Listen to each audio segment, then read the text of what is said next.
निब्बाण सुख सुत्तं अंगुत्तर निकाय का एक सुत्त है। इस सुत्त में काम सुखं की जो परिभाषा दी गई है उसको हम पढ़कर समझेंगे। सारिपुत्त थेर ने ये धर्मोपदेश दिया।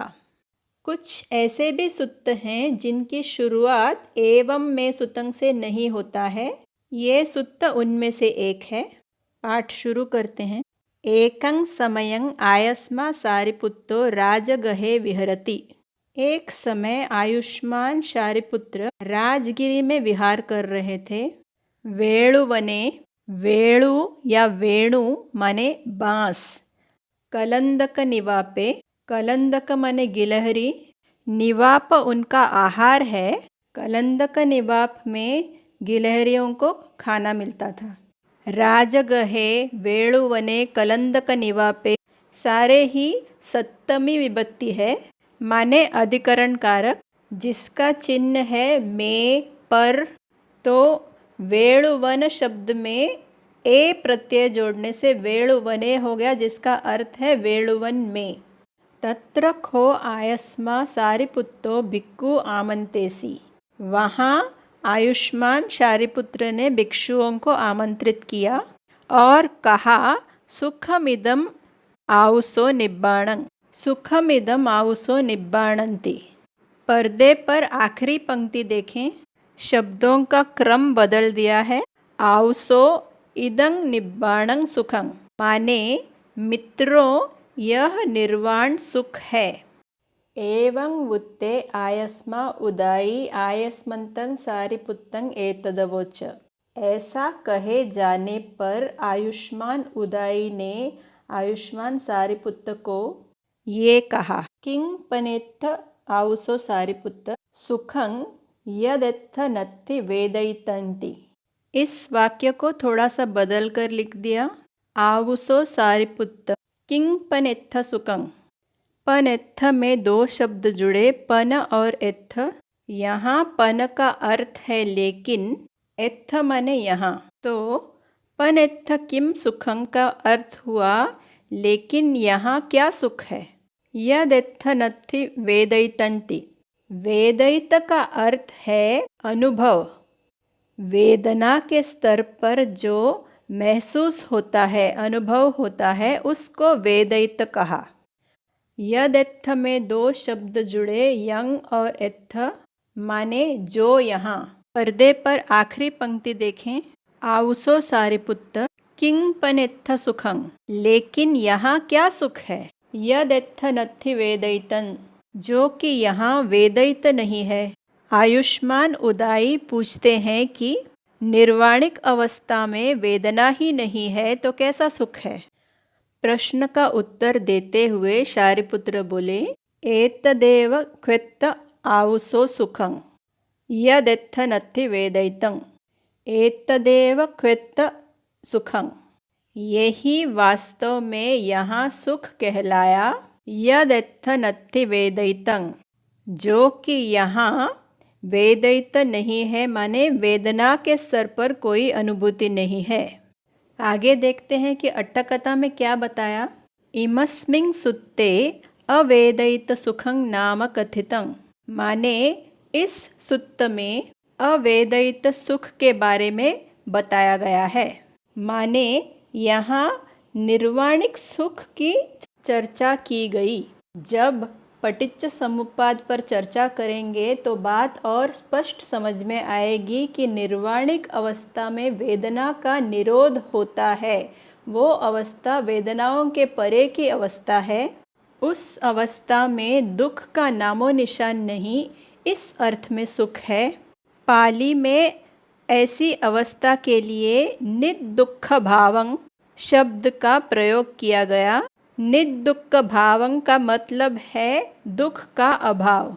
भगवान ने वेदयित सुख और अवेदयित सुख दोनों बातें समझाई। वेदयित सुख वेदनाओं के क्षेत्र की अनुभूति है और वेदना का क्षेत्र अनित्य का क्षेत्र है। इस क्षेत्र की सुखद से सुखद अनुभूति भी परम सुख नहीं है, क्योंकि अनित्य के क्षेत्र का सुख पलटकर दुख में परिवर्तित होता है। इसके विपरीत अवेदित सुख परिवर्तनशील नहीं है। इस सुत्त में काम सुखं की व्याख्या है जिस पर हम चर्चा करेंगे। उसके आगे समाधि की अवस्थाओं की बात आई। इसकी चर्चा हम इस वीडियो में नहीं करेंगे क्योंकि समाधि या ध्यान समझने के लिए पहले ध्यानंग समझना होगा। पाली में ध्यान को ध्यान कहते हैं, तो ध्यान के अंग को ध्यानंग कहा। इस विषय पर अलग से चर्चा करनी होगी। तो निब्बाण सुख सुत्तंग नामक इस सुत्त में काम सुखंग और आठों ध्यानों की बात करके कहा कि इन सारी अवस्थाओं में से गुजरकर इन अवस्थाओं का अतिक्रमण करते हुए माने आगे बढ़ते हुए कोई भिक्षु निर्वाण अवस्था का साक्षात्कार करता है, जिसके लिए यहाँ शब्द आया संज्ञा वेदित निरोधं। वो अवस्था जिसमें संज्ञा और वेदितं का निरोध होता है। वेदितं का निरोध हुआ तो अवेदित सुखं या निब्बाण सुखं प्राप्त हुआ। तो अब देखते हैं काम सुखं किसको कहा। पंचमे आवसो काम गुणा। ये 5 काम गुण है माने इंद्रिय सुख हैं।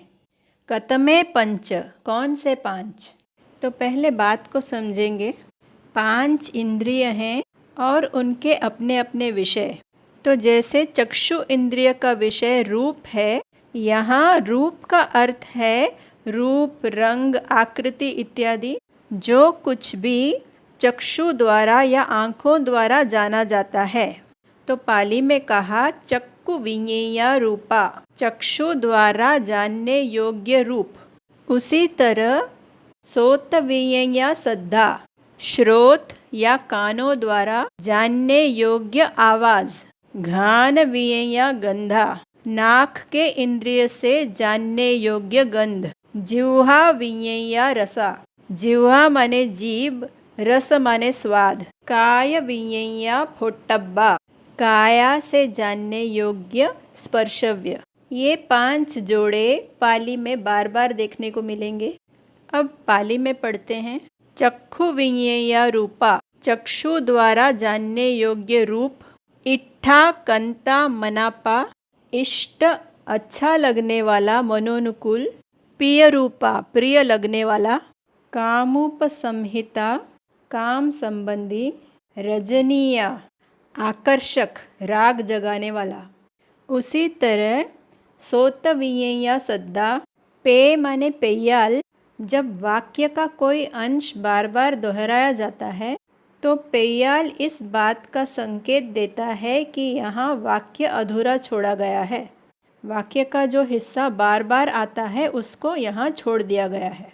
घ्राण विज्ञेया गंधा, जिह्वा विज्ञेया रसा, काय विज्ञेया फोट्टब्बा। इट्ठा कंता मनापा, प्रिय रूपा, कामुप संहिता, रजनीया। इमे खो आवसो पंच काम गुणा। ये वास्तव में मित्रों 5 काम गुण हैं, इंद्रिय सुख हैं। यं खो आवसो इमे पंच काम गुणे पटिच्च उपपज्जति सुखं सोमनस्सं। इदं उच्यतावसो काम सुखं। आवसो माने मित्र। यं इमे पंच काम गुणे पटिच्च उपपज्जति सुखं सोमनस्सं।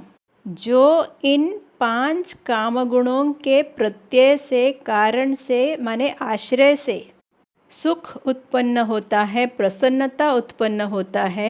इदं उच्यतावसो काम सुखं, यह मित्र कहलाता है काम सुख। इस वीडियो में हमने काम सुखं क्या है इसको समझने का काम किया। इस सुत्त में आगे बताया गया कि किस प्रकार कोई भिक्षु काम भोगों के क्षेत्र का अतिक्रमण करते हुए समाधि का अभ्यास करता है और ध्यान की अवस्थाएं प्राप्त करता है।